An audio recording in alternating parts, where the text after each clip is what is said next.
The first 3 rounds of the Nations Championship are complete, and it is time for the team of the month, the team of the first 3 rounds.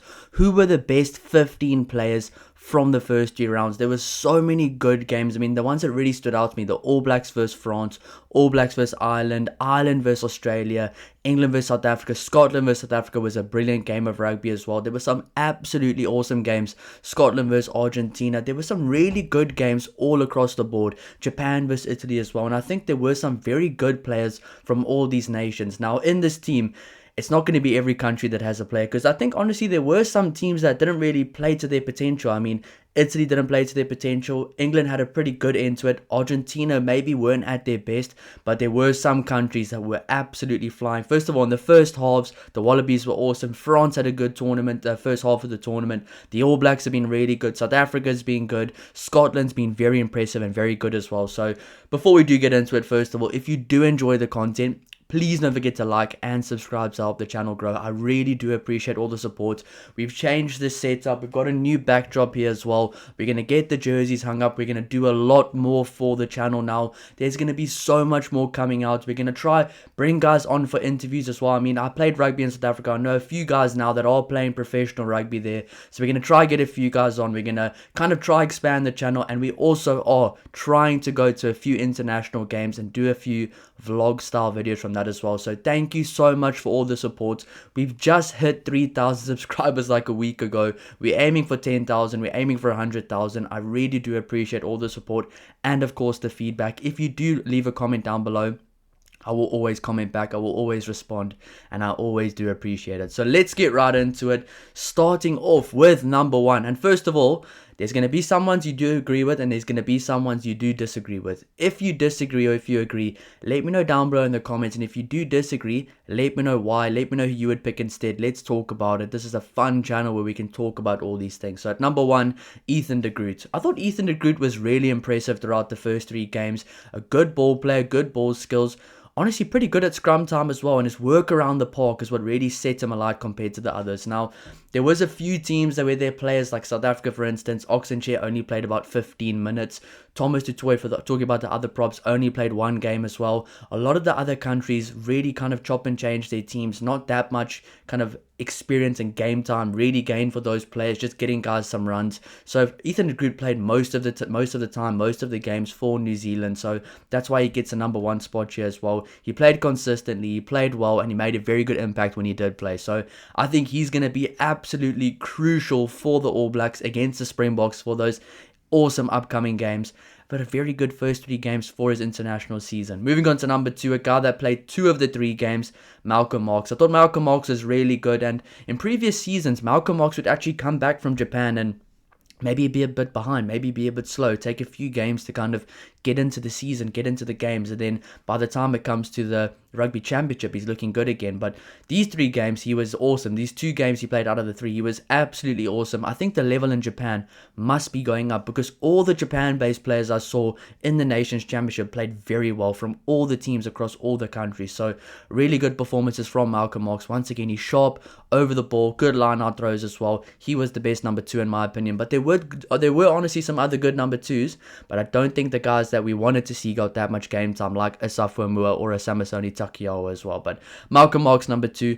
Number 3's got to be Mr. Consistent from England, Joe Hayes. This guy's been playing some really good rugby for England. He definitely deserves a number 3 jersey. And once again, guys like Vilkulo, guys like Thomas Dutoy, guys like Carlo Sardi, other players as well didn't get that much game time. Xavier Numia, what a player, didn't get that much game time, so we couldn't see too much from these guys. But of course, for the Greatest Rivalry Tour, I will be doing a combined team of the week every single week for each of those games. It's going to be absolutely awesome. It will be changing from week to week. It's going to be very exciting. But Joe Hayes is so solid right now. He's playing some good rugby, consistent rugby, good at scrum time, physical around the park, very good with his work rate as well. I like what I'm seeing from Joe Hayes, and I'm just a neutral. I'm not an England fan, so I am a neutral to most of these teams, yeah, and I think Joe Hayes really has impressed me with his consistency, and it's just his ability to do his role and just get on with things. So number 3, Joe Hayes.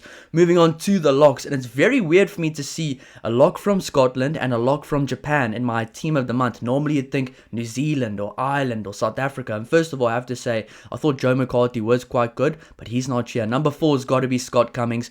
What a tour for Scott Cummings. Such a good tour for him. Against South Africa, he was brilliant. Against Argentina, he was brilliant. He has come such a long way from being one of those guys that was maybe first choice, maybe second choice on the outskirts of the team, to now being 100% the first choice player for Scotland there. Scott Cummings is on the up. He's playing some brilliant rugby, and I like that the Scotland forward pack's playing with a lot of confidence. They're taking teams on. I mean, they took my Springboks and they took them on physically. They tried to go and bully them, and they did a pretty good job for a few portions of that game, and Scott Cummings was key. He was integral to that engine room for Scotland, and I think he's going to have an even better season now in November and the Six Nations next year. So Scott Cummings, number 4, brilliant from him. Number 5, it's got to be the guy that performed so well in Super Rugby, the Hurricanes player, the Japan-based player here as well, Warner Durns. What a first 3 rounds for him. He has been awesome throughout this entire year, and I think if he carries on this way, he might just make the World Rugby Dream Team for the year. He's been brilliant. He's huge. He's dominating people physically, and I think guys like him and Ben Gunter are really getting that Japan forward pack across the advantage line, something they weren't able to do over the last few years, and Warner Durns is just such a good player, such a quality player. I could see why the All Blacks would want him there, but he's very good for Japan, and I think Japan definitely are on the up, and I think Warner Durns isn't that old either. I think he's 24, 23 or 25 or something like that. Please correct me down below, but he's not old either, so a bright future there as well, and he's hitting his peak right now at the right time, a year out from the World Cup. Moving on to the loose forwards, Springboks and All Blacks here. Pieter-Steph du Toit, number 6, because first of all, for South Africa fans, if you don't know this already, number 7 for South Africa is number 6 in the rest of the world. So we'll go with the rest of the world here. Pieter-Steph du Toit, number 6. I thought he was really good. He was awesome, but I don't think he stood out with regards to ball carrying and things like that. It's the hard work he did, the tackles he did, the line-out performances he did, his work around the park. But he is getting a lot better in those outside tram lines as well. A much more skillful player as well. Number 7 is number 6 for South Africa, but number 7 to the rest of the world, Paul de Villiers. Paul de Villiers was absolutely incredible, and we will have some videos coming out. Paul de Villiers versus Siya Kolisi, who will make the team for the Greatest Rivalry Series? I've got a clear answer to that, so I'm not going to spoil it, but it kind of makes a lot of sense. But Paul de Villiers has been absolutely awesome. I mean, ball carrying has really impressed me, and I thought he was just a fetcher, good with tackles, but his ball carrying has been excellent. He's been the go-to ball carrier there, especially from line-out time, always getting over the advantage line, always gaining meters, good over the ball, very low center of gravity, almost like a Heinrich Brissot, but I think maybe even a more skillful player than that as well. So Paul de Villiers, number 7. And moving on to number 8, a guy that's probably not been spoken about enough in my opinion, a very underrated player in the Nations Championship so far, but is one of the best players in the world, one of the best players in rugby history, Ardie Savia. I thought Ardie Savia did a really good job as captain for the All Blacks. He was good over the ball. He was doing his role extremely well. Good ball carrier, high work rate. That's what you want from these guys. And I think Pieter-Steph du Toit and Ardie Savia both were those hard-working players that did their roles to perfection, which is why they stood out to me and why they do make the team of the month. But moving on to the back line, this is where it gets extremely exciting. We all know number 9 is going to be, it's going to be Cam Roigard. His last game against Ireland was probably one of his worst games in an international jersey, but the other 2 games, he was absolutely brilliant, playing such a high level of rugby, and I think that France game was one of the best games I've seen from a scrum half in a very long time. I think Cam Roigard could be one of the best scrum halves in the world right now. He could honestly be the best scrum half in the world right now. We haven't seen Antoine Dupont at international now for a while. We've seen him in the Six Nations, but I mean, right now against the Southern Hemisphere teams where it matters, North versus South, the big teams playing against each other, we haven't seen him, and Cam Roigard's been awesome. So number 9, Cam Roigard. Number 10, Mathieu Jalibert. And there's a lot of guys we could pick here. There was a lot of guys that played well. I mean, Ruben Love, I don't think should be here, but there are other guys. Well, Roman Intermac was good in those last few games as well. I think for South Africa, a lot of guys were chopped and changed as well. But I think right now, Mathieu Jalibert has to be the best 10 in world rugby right now. He's playing some brilliant rugby. Even at fullback, he looked comfortable. He slotted into the first receiver position. Mathieu Jalibert is playing some scintillating rugby right now. Attacking prodigy, attacking from all over. Extremely good player. No matter what team he plays for, Bordeaux or France, he's playing with a lot of confidence. Moving on to the wingers, I've gone for Theo Atisogbe and Will Jordan. First of all, Theo Atisogbe at number 11. He's been very consistent, good under the high ball, and he's still such a young player as well, playing with so much confidence. And then Will Jordan, This guy could win World Player of the Year the way he's going right now. I mean, this guy's playing some of the best rugby I've ever seen from an outside back. And it's just the way he gets involved in the game, whether it's scoring tries or working off his wing or working into the fullback position. He's doing really well at building a good combination at the back with Damien McKenzie. Sione Tuipulotu and Fabian Braubery for me in the centres. Sione Tuipulotu was awesome this tour. Against Argentina, he really fronted up, led as captain, and this guy's ball carrying has gotten to a different level right now. Against South Africa, he found so much kind of go forward ball. He was winning a lot of the breakdown, the physical battles as well with ball in hand. There, kind of stepping back inside, taking the Springboks on around pillar and post. He found a lot of gaps, and he was one of the main reasons why Scotland stayed in that game. But then talking about number 13, Fabian Braubery, a guy I didn't even know about till the start of this year with the Six Nations, played against Wales for his first ever time for France, his debut. He has been absolutely brilliant. Attacking against the All Blacks, he scored some brilliant tries. Almost a 10 out of 10 performance. If you could have just got that ball down, the kick from Mathieu Jalibert, maybe France would have left that game as winners as well. But he has been awesome. And I think this is true what I've heard about France as well. A lot of the understudy players for France, like a Fabien Braubery, a Theo Atisogbe, obviously down the line, Emilien Gaetan as well, but Yoram Mofana, Lenny Nushi, Maxime Lamotte, all these good players that were understudy players are now becoming those guys that could be starters and could be fighting for a starting position. So I think this tour for France, I know a lot of people say, oh, they didn't bring their strongest team.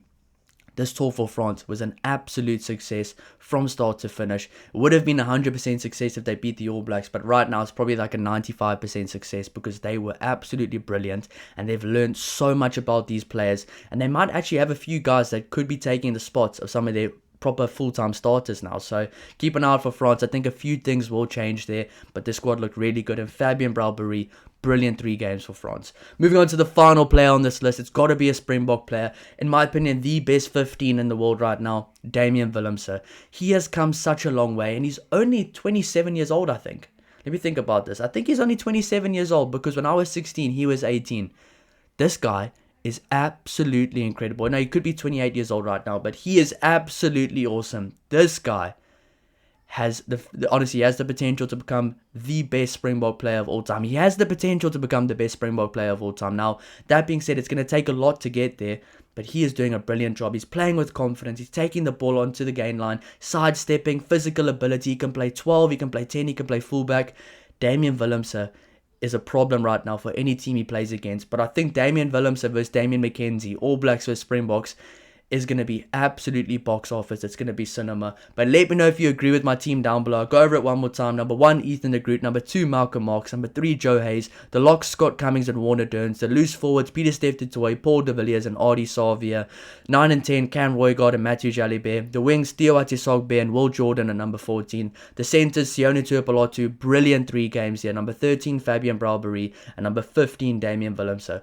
But who was my player of the first 3 rounds? If we looked at all these players here, who was my player of the first 3 rounds? I'm going to go for Will Jordan. I've got to say, Will Jordan was absolutely brilliant. Try scoring machine. And I think a lot of people underrate Will Jordan because he's not a sidestepper. He's not like a Cheslin Colby or something like that. But the way he gets himself involved into the game is absolutely brilliant. So for me, the player of the first 3 rounds has got to be Will Jordan. But it probably was between him and Sione Tuipulotu. But I mean, let me know down below in the comments. Do you agree? Do you disagree? Let me know who you would have instead. Thank you so much for all the support. I'll see you in the next one. Cheers.